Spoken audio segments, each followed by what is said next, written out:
Okay, hello everyone and welcome to today's webinar, which is a farm policy update. I am indeed a change to the billing. I'm not David Pett. I'm his colleague on the Farm Business Resilience team. David's had to step in for a colleague last minute. So hopefully me being here instead isn't going to mar your experience too much today. Our speakers today are David Swales, who is head of the Strategic Insight team, who look into how policy change, trade deals, economics and markets will affect agriculture looking forward.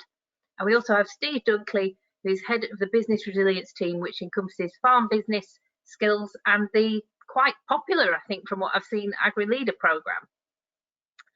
The audience are all muted today, I'm afraid, but you can ask a question anonymously at any point. If you click on the orange arrow you can see on the side of your menu, on the side of the screen, look down the options and there's one for questions. If you click on the arrow, it should drop it down and you can type your questions in there and then we'll put them to the speakers. So without any further ado, me and Steve are going to disappear and hand over to David. Thank you, Natalie. Good afternoon, everybody. My name is David Swales.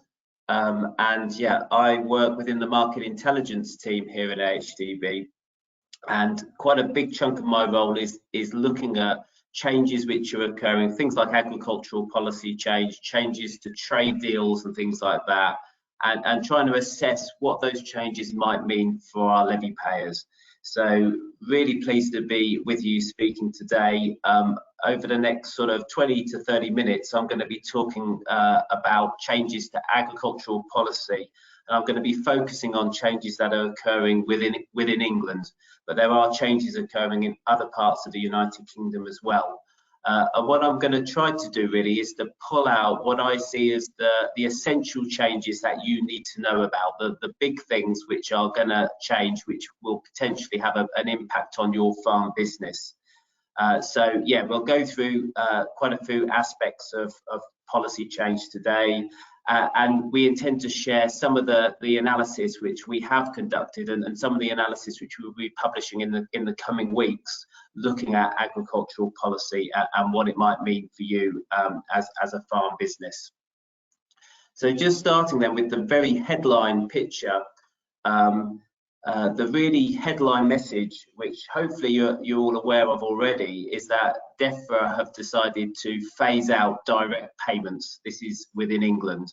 And the graph here is an example of a farm who received £22,000 in direct payments through the basic payment scheme in 2020, and it kind of shows the trajectory of change all the way down to zero in 2028.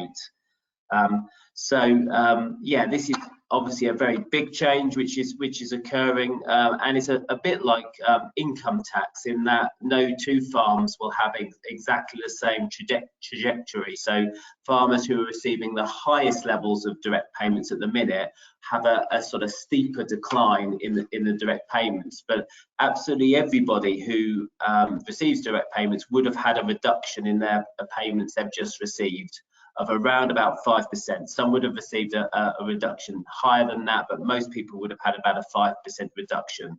And it is possible to calculate, John, with the information DEFRA published, you can work out exactly how your payments are going to change over the next few years. But we have introduced and developed a tool called the BPS Impact Calculator, which is available through the Farm Business Review service, which Steve is going to talk about after me, and that's a very simple tool. All you literally have to do is just type in what your current payments are, and it works it out for you in terms of exactly how your payments will decline over the next few years. I've spoken to quite a few farmers about this, and I think one of the things I've observed is that quite a lot of people do see that zero figure as being a long way off, and we're obviously looking quite a few years into the future here. But what I would say is going to come around quite quickly. So now is the perfect time to start thinking about this. And absolutely every farm in England will have direct payments of around about half or more than half lower than they are today by 2024. So the sort of declines which you've seen in the last year will gather pace over the next few years. So everyone's payments will be at lower than half of what they are today in 2024. The interesting thing about the shift in policy is, although the money is declining quite rapidly in terms of the money you will be able to access through direct payments, DEFRA have said that the total pot of money available for agriculture is going to stay the same. So what they are actually doing is diverting quite a bit of funding to other schemes, and we'll have a bit of a look at these schemes in a little bit. And certainly one of the things you might want to consider is whether you should get involved with some of these new schemes which are coming online, because there's going to be an awful lot of funding directed to them, and an increasing amount of funding directed to them over the next few years. David, can I just interrupt for a second? It's Natalie. I was just wondering, do we know yet when the rates after 2024 are going to be announced? I don't think we do yet, Natalie. So this is a forever moving piece. So DEFRA are releasing more information all the time. So we keep this tool up to date. So when that information is confirmed, we will update the tool so people can access the latest information. But yeah, what we've done for 2025 onwards is we've kind of made the assumption that the reduction will be a straight line through that period, which I think is a reasonable assumption to make, rather than them making a very big drop one year and less of a drop in another year. So we've just assumed a straight line for those final few years. Thank you for the question, though. So just to say, we do fully acknowledge how important these payments are for most farming businesses. So this is data which DEFRA have published themselves through a big survey they do called the Farm Business Survey each year. And it just shows for different sectors the total farm business income for those sectors for the average farm business. So, for example, here we can see that the bar for cereals, so the average cereals farm in England has a farm business income of around about £60,000. And farm business income is kind of a measure which is it's a bit like profit, really, if we think of it as a profit measure. So you can see for that average cereals business, the BPS, those direct payments, make up a significant chunk of that profitability. It's over 60%. Come from the basic payments scheme, and you can see across all sectors it's important. I mean, really important in the grazing livestock sectors as well. Maybe a bit less important for some of the bars to the far right. So horticulture and specialist poultry businesses maybe have less reliance on the basic payment scheme. But certainly for the sectors AHDB works with, and the sectors where we have levy payers, you can see it's a significant chunk of the profitability of businesses. And as well as being a chunk of that profitability, they also play quite a key role in helping with stability. So we know in the industry in which we operate in, market prices can be quite volatile. They can move a lot from one year to the next. And having that stability from the basic payment scheme obviously provides quite a bit of resilience for farm businesses as well. So, I think it's going to be quite a significant challenge for a good chunk of the industry to see these payments disappear over the next few years. And it's certainly going to be something which you need to start to think about if you haven't thought about this already and formulated a plan around how you are going to transition your farm business. Now, the positive, as I mentioned earlier, is there are going to be a whole host of new schemes which DEFRA are going to introduce, and some of these may be options for you and may enable you to offset some of the basic payment scheme funding which you'll no longer have access to. So in very summary form, there are going to be 3 big headline schemes in England. And DEFRA talk a lot about public money for public goods. So that's the focus of these schemes. And their main focus is also on the environment being a very key environmental good. And the positive here is, I think, John, with farmers across England will be delivering a whole range of environmental public goods already, and you're not directly being paid to do that. So what DEFRA want to do is start to pay you to deliver some of these environmental goods. So the three schemes are the Sustainable Farming Incentive, Local Nature Recovery and Landscape Recovery, and there's some very basic details about the schemes here, and there's a lot more information available on our website and on the DEFRA website. I'm going to focus today mainly on this thing called the Sustainable Farming Incentive.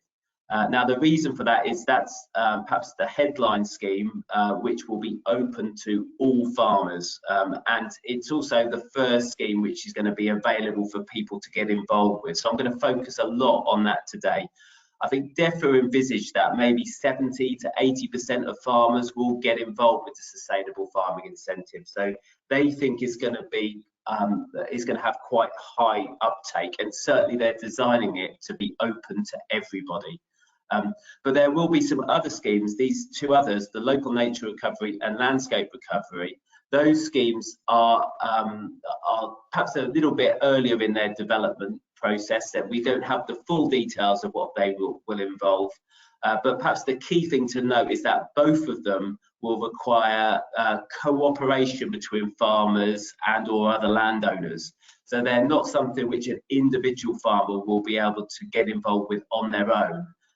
They will only be available in certain parts of the country where there are sort of particular landscapes and nature availability, and you will be working with other people in those schemes. We don't have very many details about payment rates and how that will all work, but yeah, I would expect a lot more information to come available on those over the next few months. And DEFRA have talked about piloting both of those schemes over the next couple of years. But yeah, if we move on to the Sustainable Farming Incentive, where we do have quite a bit of information, I think the key thing I would pull out here is that the Sustainable Farming Incentive is going to operate like a bit of a pick and mix type scheme.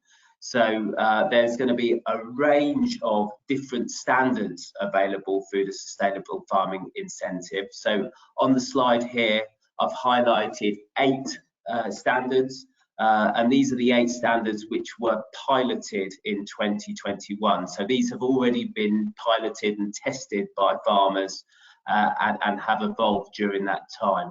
So there's 8 standards, and the majority of these standards are actually available at different levels. So the funding available you'll see here is in a range, and that's because, I mean, you could get involved with these standards at a basic level, an intermediate level, or a more advanced level. And basically, the more you do, the more actions you undertake, the higher the payment you will receive from DEFRA. So it's one of those schemes where you'll get out more if you put more in. And I think probably a key decision people will have to make over the next few months is whether you want to get involved with these schemes. And obviously the headline payment rates may help you make that decision, but you'll need a lot more information as well around what actions are required in order to get these payments, and things like that. So I mean, a lot of that information is now available through the gov.uk website, and it's signposted from our website as well.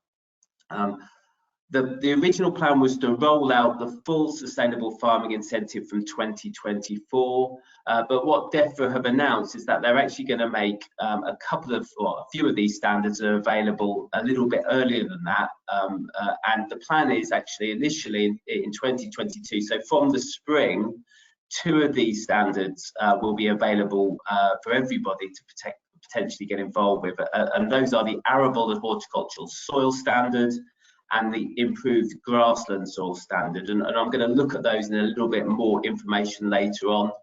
There are also a couple of other standards. There's a moorland and rough grazing standard, which hasn't been piloted yet, but will be available later in 2022. and something called the animal health payment as well, which is available. So there's various aspects of this scheme which are being made available to farmers a little bit earlier than DEFRA initially expected. And I would encourage everyone to have a look at these standards, because I think lots of you will already be doing the actions which are required. And if you're already undertaking these actions on their farm, I think is a complete no-brainer really to get involved in the scheme, because if you're already doing these things, you may as well be paid by DEFRA to do them. And lots of the standards are actually good practice, which we think many farmers will be undertaking already. So you can get to more information about the Sustainable Farming Incentive through our website. So that's ahdb.org.uk, and there is a dedicated trade and policy area of the website where we have information about the Sustainable Farming Incentive. If you Google DEFRA Sustainable Farming Incentive, you'll find quite a bit of information on the gov.uk website as well.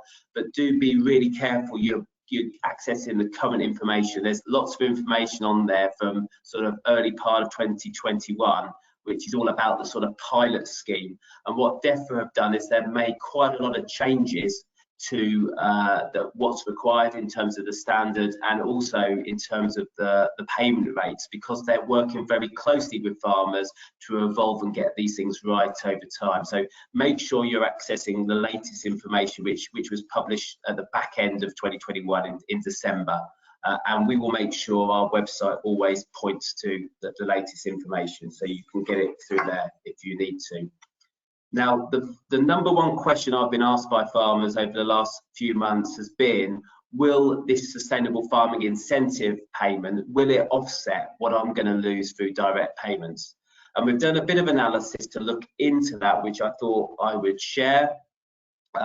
So this is basically looking at a model arable enterprise. It's really difficult to give a very straightforward question to this answer, because Sustainable Farming Incentive is such a pick and mix type scheme that farmers can get involved in different ways and at different levels. So it's really hard to know whether it will offset your direct payments. But in the case of this enterprise, what we've assumed is that this arable enterprise is doing 3 of the standards which are available for the pilot. And DEFRA thinks, most farmers will be doing multiple standards, and 3 might be a pretty common number for you to get involved with.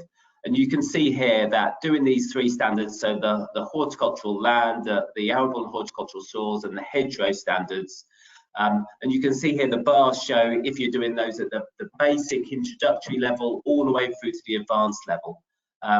And what I would highlight there is, even if you're doing these standards at the very advanced level, you can see you don't completely offset the money you would have received through the direct payment scheme when you add greening on as well.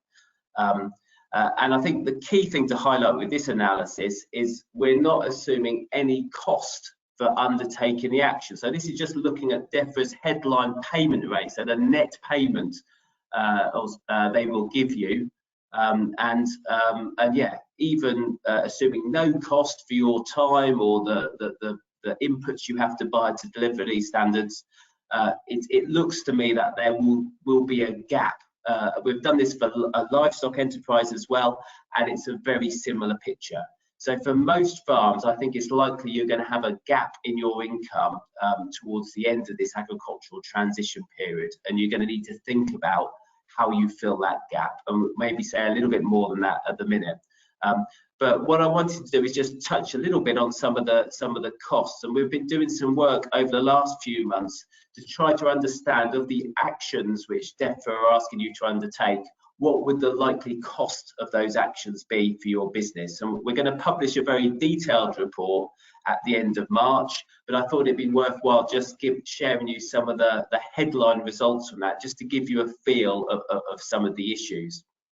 So what I've decided to do is focus on those 2 standards which are available from 2021. So obviously the majority of the industry are potentially able to get involved with those. And firstly, looking at the arable and horticultural soil standard, you can see here the gross payment, so the headline payment which DEFRA are going to give people is £40 a hectare, which is shown at the top of this graph, £40 a hectare payment. What we then did at AHDB is we tried to assess the various actions which DEFRA are asking you to undertake in order to get that payment. And I've listed perhaps 3 of the key ones. There's a lot more detail on the website, but the key things required here is a soil assessment or management plan to be produced if you don't have one already. You need to have green cover on 70% of your arable land over winter, and you need to take steps to increase the organic matter on 1/3 of your arable land. Now, our assessment, Johnny, we've looked at 3 different model farms, so over 1,000 hectare arable farm, and then a 375 and a 455 hectare farm. There's going to be lots more information about exactly what those farms look like within our report which comes out, but the key headline message I would take away is, I mean, there are going to be costs in terms of your time and buying inputs in order to achieve this standard. And our basic assessment here is that it's going to cost around about half of the payment you get. So not all of that £40 per hectare is profit. You're probably looking at around about half of that payment being a profit for your farm business. So that's an important thing to bear in mind. Now, obviously, some businesses might be able to deliver those actions more easily than others. They may be have slightly lower costs.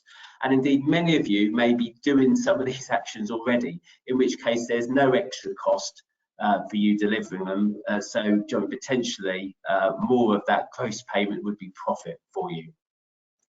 The picture is very different though when we turn to the improved grassland soil standard. And our assessment here is that there is going to be quite a big cost in the first year of the programme. And that's because the farms have to undertake a soil assessment and produce a soil management plan, and they also have to establish some herbal lays on a proportion of their grassland, on 15% of their grassland, in order to qualify for this standard. But some of those costs we think are probably 1-year costs, which will much reduce in subsequent years. So actually in years 2 and 3, the analysis we did found that actually the vast majority of that payment is likely to be profit for you. But yeah, so it's a very different picture. And I think our analysis for some of these other schemes as well shows it will vary quite a bit in terms of how profitable these different standards are. So really important that you spend the time to have a look at what actions are required and just have a think through, well, what are these actions going to cost me in terms of my time, things I'm going to have to buy into my business. And really importantly, some of these standards may require you to take land out of production. And if that's the case, you're obviously potentially losing some income for gone then. You're losing income you would have received from farming that land. So it's important you consider that cost as well in terms of a potential loss of income. So that's hopefully gives you a bit of an idea about those 2 standards, and we'll be publishing more information towards the back end of the year. But as you can see, not all of these payments you will receive from DEFRA are going to be profit for you. And even if we assume that wasn't the case, there's going to be a gap. So what I thought it'd be worth doing is perhaps sharing a little bit of information around what other farmers are planning to do to manage this issue.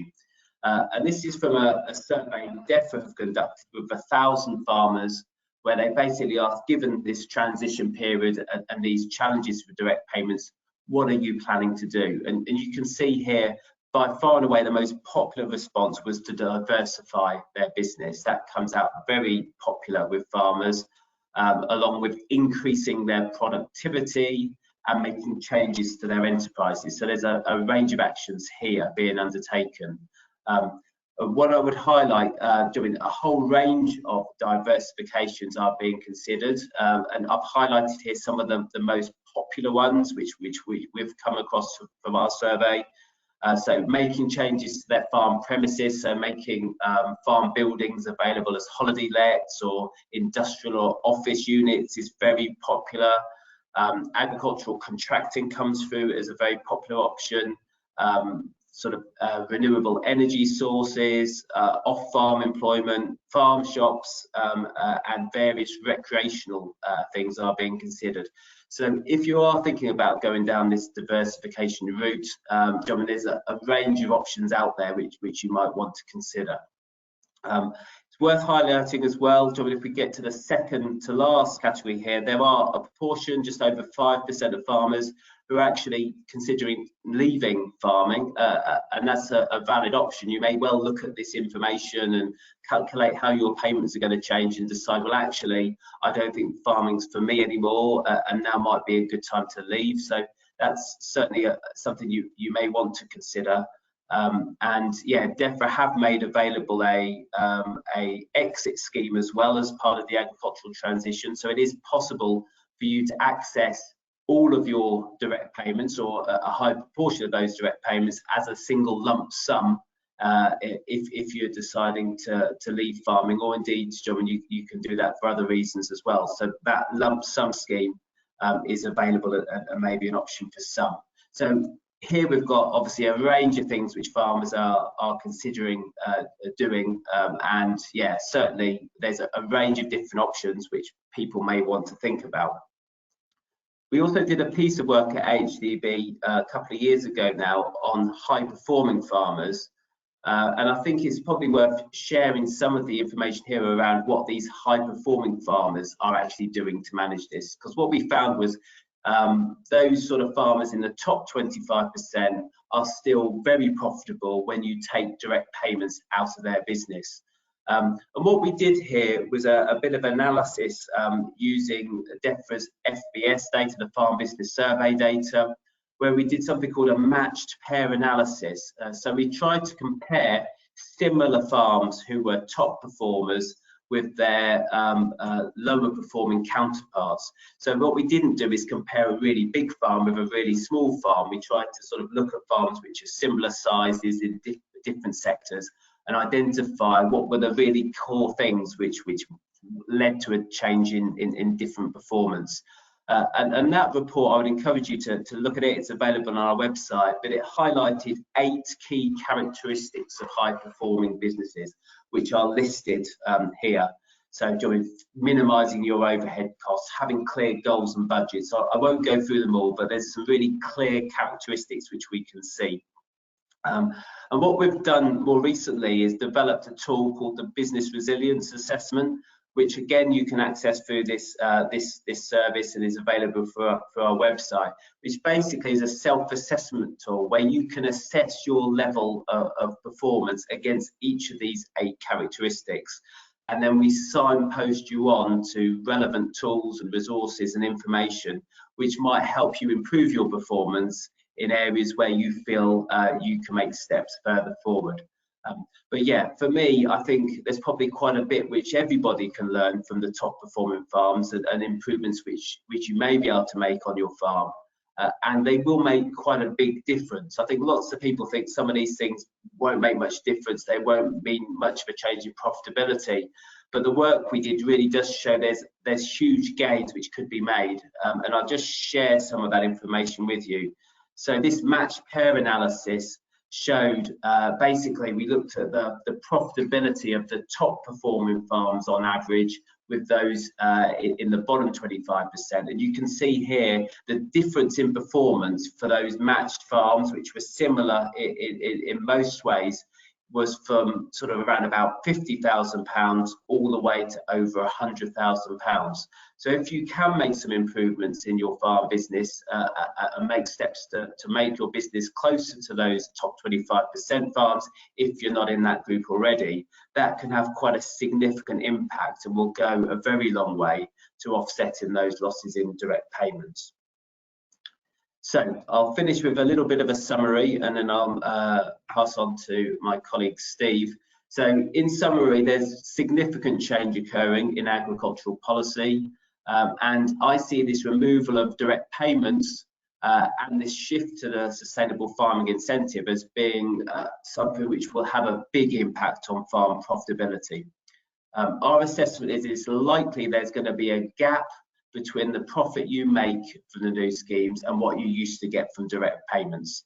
So there's a range of tools and resources on our website, which hopefully can help you manage that gap.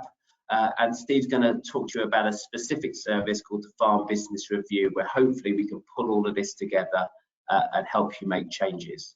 And that was all I was going to say. So I don't know, do we pause for questions now, Natalie, or do you want to go straight on to Steve? Absolutely, we can do some questions. We've had some come in. First Fabulous. one, hopefully quick and easy for you. Does lucerne count as a herbal ley?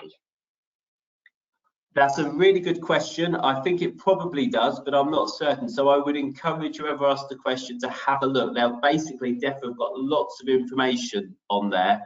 So you can literally go through, and there's very detailed guidance now available in terms of what isn't required. So you can get all of that information through the gov.uk website, which we signpost to from the AHDB website. Okay, and next one, a little more difficult perhaps. What does a soil management plan look like? Okay, that's a really good question. So I think the key thing is that the soil management plan has to be formed off the back of this soil assessment. And DEFRA have outlined what you need to look at as part of your soil assessment, but a really key part of the soil assessment is to measure your levels of organic matter, because basically your soil management plan requires you to manage your land in a sensitive manner, and take steps to improve organic matter and improve your soil across your farm. Now, AHDB do have a service called Great Soils, which kind of goes through how you undertake a soil management plan and what it involves. So you could use that Great Soils plan as a bit of a template. But I don't think they're overly prescriptive in terms of, DEFRA aren't overly prescriptive in terms of exactly what it has to be, but it has to be a tailored plan for your farm. Okay. Thank you. Sorry, I'm dipping in and out because I don't want to overload everybody's broadband with two screens up. But do you think that rents will drop in line with the BPS drop? That's a good question, and certainly DEFRA have obviously decided there's lots of benefits of direct payments, and I highlighted some of those earlier in my presentation. But DEFRA are quite critical of direct payments. Their view is that they haven't really provided good value for money for the taxpayer, and they also do cite this issue that since they've been linked to the land area, there's been this increase in land prices, and certainly DEFRA's view is that the payments have been sort of capitalised into the value of land over time, and you certainly see a bit of a link. The two have gone up over time together. So it's certainly possible, as we sort of decouple from that situation, that land values may change and rents may change. I would expect it's probably more likely that rents change than land values, because there's a number of different drivers for land values, and there's lots of investment coming into land from outside of agriculture as well. So it's difficult to say with any certainty, but I think it's probably more likely you'll start to see rents change a little bit, or maybe sort of stay at a level rather than land values change significantly. Okay. With diversification seeming to be the most popular option, is that going to mean farmers have to employ a lot more people to manage all the separate projects? Yeah, no, that's a really good question, and I think it's something which individual farm businesses will need to think very carefully about. When I looked at those characteristics of high performing farms, one of the things we highlighted, well, one of our characteristics was specializing. Like the very high performing businesses tend to specialize in relatively few things. So when it moves to diversify, potentially move away from that a little bit, don't they? And there's a danger that you might sort of take your eye off the ball, and by sort of moving into a new diversified enterprise, it may have an impact on your remaining enterprises. So it's certainly something which farmers need to think about. It's probably something which we can offer sort of support and advice on through this business review service, which Steve is going to talk about in a minute. But I think you certainly need to think about what the sort of call on your time will be from this diversified impact, what the impact on your other enterprises will be. And certainly a way of specialising would be to employ someone else to focus on the diversified enterprise to sort of reduce your own amount of time you need to get involved with that. But it will vary a lot from individual businesses. Okay, great. Thanks for that. I guess we better pass over to Steve if you're ready, Steve. Yeah, cheers, David. Cheers, Nat. Thank you very much. So I'm Steve Dunkley. I'm the head of business resilience at AHDB. So I'm just going to talk about the AHDB Farm Business Review Service. David's kind of set the context up very, very well, and some of the questions that people are asking are really, now we know about the changes, what's happening, what do we do next? And some of the questions we've had on soils and lucerne, etc., diversification, they are the type of things that we can pick up through the business review service. So next slide, please, David. So where does this service come from? Well, it's been put in place by DEFRA. There's a number of providers out there. We are one of them, and it's through the Future Farming Resilience Fund, which is a big long title, but ultimately it's there to provide business support to farmers to help adjust to the changes that are happening. So the AHDB service, what does it entail? Well, it provides free business support. It's free to you, the farmer. Obviously, it's funded, it's paid for by DEFRA, but it is free at the point of delivery to you, the farmer. Our particular service is targeted at cereals and oilseeds farmers, beef and sheep, and dairy farms. And I must point out that it is to farmers within England. To be eligible, you have to have been claiming basic payment scheme in 2020 and previous years. So our scheme revolves around the use of the Farm Business Review tool, and David's touched a little bit on some of the elements of that tool. But the key bit is the one-to-one support from a business consultant that you would get. The initial support is through half a day's consultation. It's very simple. You sign up for the business review, and we would allocate you a consultant to come and see you on farm. The service, though, will run until summer. We've had an extension from DEFRA from effectively closing down at the end of February a couple of weeks ago through now till summertime. So I would advise anyone wanting to sign up before the 12th of June. That would allow us to get out to see you before the end of June. The one-to-one assessment doesn't require a huge amount of preparation. It requires a set of accounts to be on hand and requires some production data to be available, plus also to have a think about what is it that you want to discuss in that half-a-day consultation. But there's three main elements. One would be a discussion on the impact of the reductions on farm, and that would include the BPS calculator. Then an assessment of strengths and weaknesses within the business. We would do this through the resilience assessment using those top 8 traits of top performing farms. And then we would use those accounts and production data to calculate farm performance, so some quite simple KPIs within the business. And then you would have a discussion with that consultant around business priorities and what actions you can take.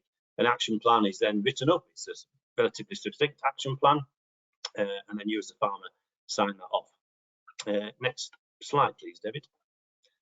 So where you access the service is through the tool. You would go to the tool. This is what the first screen looks like. You would go in and sign up to that. And there are those 3 elements you can see there: the impact calculator, the resilience assessment, and the KPI Express calculator. When you sign up, depending on your sector, depending on where you are in the country, we would then allocate you a consultancy to come and see you. We've got a number of consultancies working for us, and they cover the length and breadth of England, right from Cornwall up to Northumberland.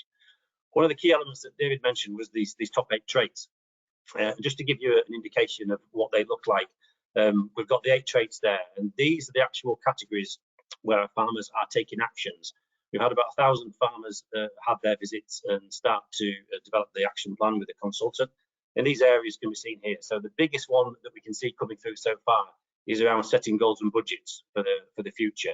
They might be hard and fast financial budgets, cash flows, etc., but also they might be, what do you want to achieve personally? What do you want to achieve with your business and your family going forward?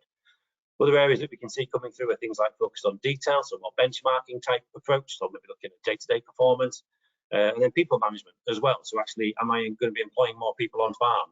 When we break this down by sector, you can see that the dairy businesses that are coming to us, there's a big percentage of dairy businesses looking at people management, probably due to things like labour shortages on farm. Next slide, David. So as I said, we've actually had about 1,800 farmers sign up so far right across England, and so far we've completed about 1,000 visits, just over 1,000, and it's right across England. So there's no one place really getting more than anybody else.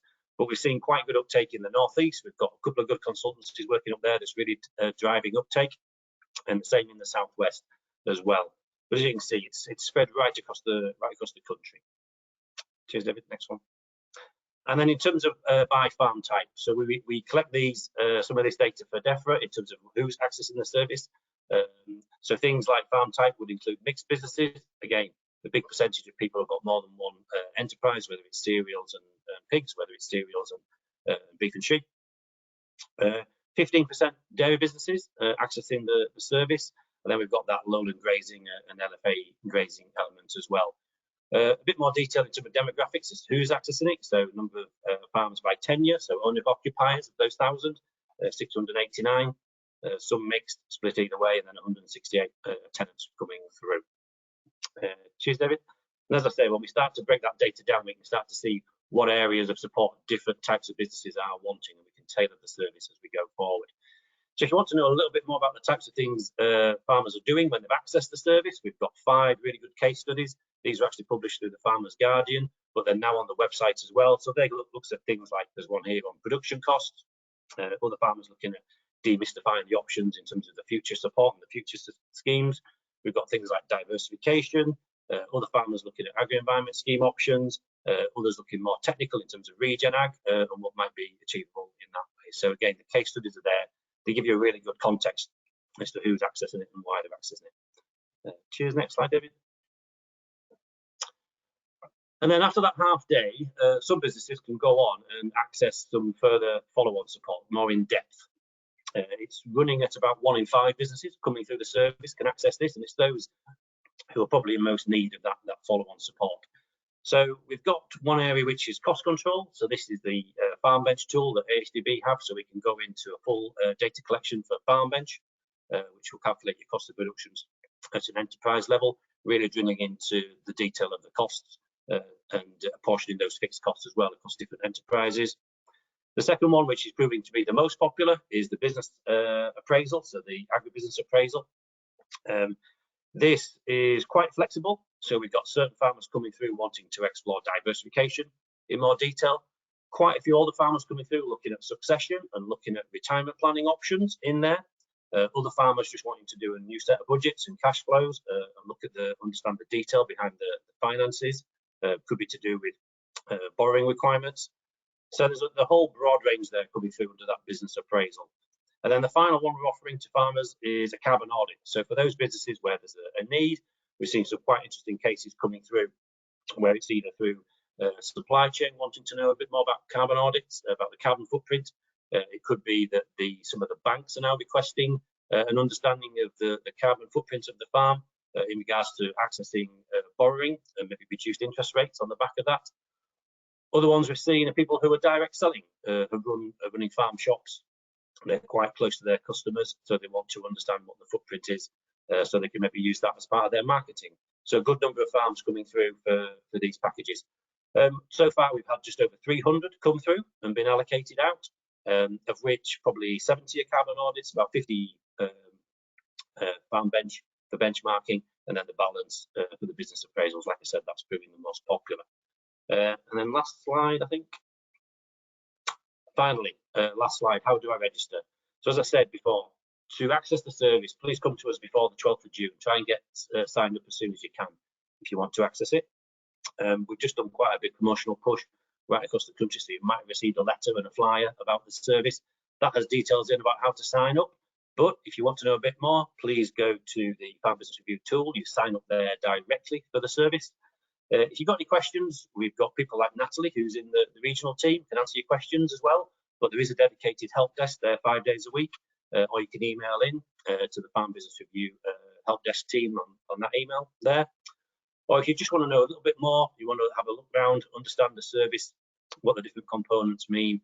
There's little pen profiles of all the consultancies that we're using as well. Then go to the website, and that's how you would access that just at the bottom. So thank you. Cheers. Thanks for your time.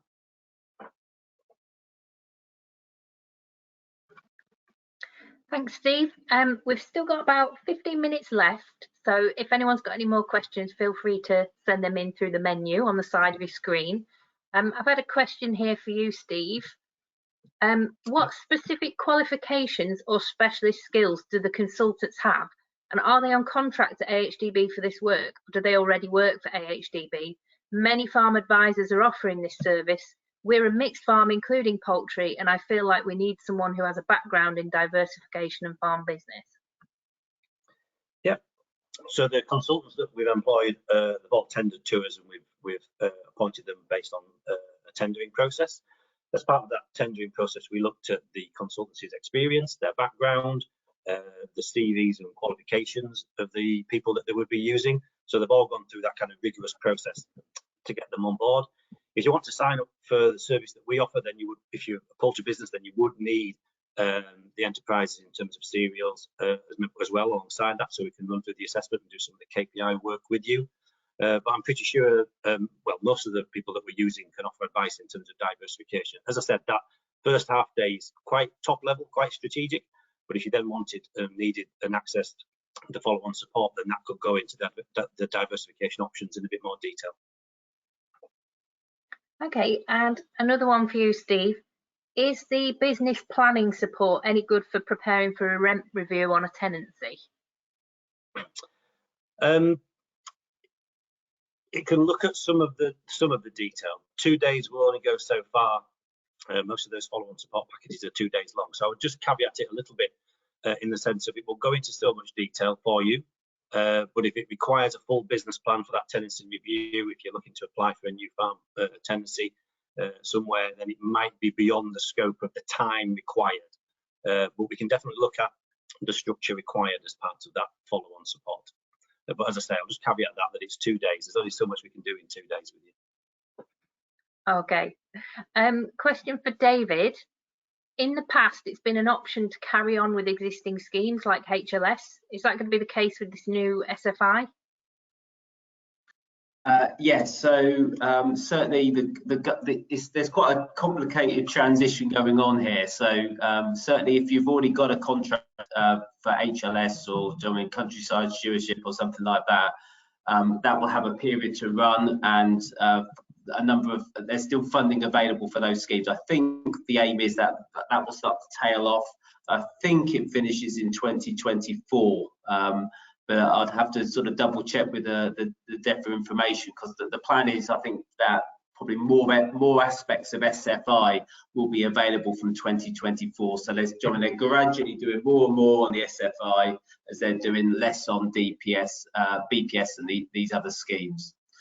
But yeah, the aim is certainly to do a sort of seamless transition between the two. And these schemes, the schemes are highlighted, soil standards, they are available to everybody. So if you are interested in getting involved, please do go on the DEFRA website. And I think it's from the spring that they will be available from.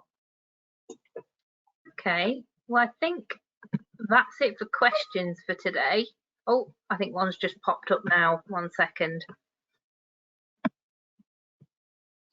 For Steve, as a farm manager, can I join in for the consultancy time, or does it have to be the farm owner? No, it's the farm business that is applying for the support. So if you're representing that farm business as a farm manager, then yeah, that's fine. You can access the service. The farm business can then access the service, and we can work with you. I should point out the service it is confidential. And then just picking up on the point earlier about the consultants that we use, the closing loop of that is the farmer then rates their experience with the consultant. So we're really keen to make sure we offer quality service. So the farmer rates that experience, and what we're seeing is really, really good rating scores coming through.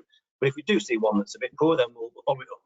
But yeah, we're seeing some good quality service being provided out there. Okay, thank you. David, are the SFI, you said they were in pilots, are they fairly concrete now, or do you think they are still going to change? Well, they have changed, I think, is the key point here, Natalie. So talk about co-design. That's the terminology they use. So what they didn't want to do is sort of go away into a darkened room and plan all of this and then come out with a sort of final product, because they thought it's more than likely that they'd get lots of things wrong. So what they've done is they've tried to sort of come up with some pilot standards. John, I showed you the 8 pilot ones. And I think they had about 800, 900 farms who have piloted those standards and given them feedback. And what we've seen is, since the pilot, quite a few of the payment rates have changed. They've not changed by a huge amount. They've probably changed by sort of £2–3 maybe for some of the payment rates. Some have gone up and some have gone down. And some of the standards themselves have changed quite a bit as well. So, John, I mean, this is why I say, when you're looking at information online about this, make sure you're looking at the most recent information. And at the minute, that's December 2021, because there's lots of information on what's required for these standards, and it's what was required back when the pilot was on. And I've done a bit of a compare and contrast, and them have changed quite a bit in terms of what they're asking farmers to do. And I think that's really positive, because they're obviously listening to farmers and they're making changes to what they do, and hopefully that means the standards which are now available are more fit for purpose. But it does mean you have to kind of stay on top of what these schemes are and what the payments are. So, I mean, have a look now, but things could well change over the next year or two. So if it doesn't stack up for you now, I would encourage you maybe to come back and have a look again in a couple of years, because they may well evolve it further still. Okay, I'm going to revisit herbal lays again, because I think they seem to be all the rage with the audience. Do you know how many herbs need to be in a herbal lay? I don't, I'm afraid. We can look that up and send information through to people if we've got email details for people. But yeah, I think there's a lot of webinars that have been done about herbal lays. So if people check out the knowledge part of the website, there's going to be a stack of stuff on there about herbal lays. I'm fairly confident. Sorry to put you on the spot. No, that's fine. The key thing is they want a diversity for the benefits that provides to nature. So they don't want sort of massive monocultures of a single type of grass. They want a variety of grass and other herbs and clovers and things like that. And some of those things obviously have wider benefits, don't they, as well as environmental benefits. So I think there's some positives to this, which may well help your productivity on farm, as well as having environmental benefits as well. I think it's fair to say that that webinar this week actually for Farm Business Review Service participants, so we could pick up on some of these questions in that as well. Absolutely. And speaking of co-design on things, we've got the Shape the Future campaign. Have we got the slide for that? Oh yes, that's amazing. Which is AHDB garnering opinions on what we should be spending levy payers' money on. And in order to have your say on that, you need to register by the end of March in order to vote in April. So you can see the web address there, and that's where you would go to register. And yes, as Steve says, we've got a webinar coming up this time next week, so 12 o'clock Monday, and it's Payments for Going Green, Will They Keep My Business in the Black, with farm consultant Simon Haley. But I think that's about it for today. Thank you very much to both our speakers, and hopefully we'll see you at the next webinar. Cheers, thank you. Bye.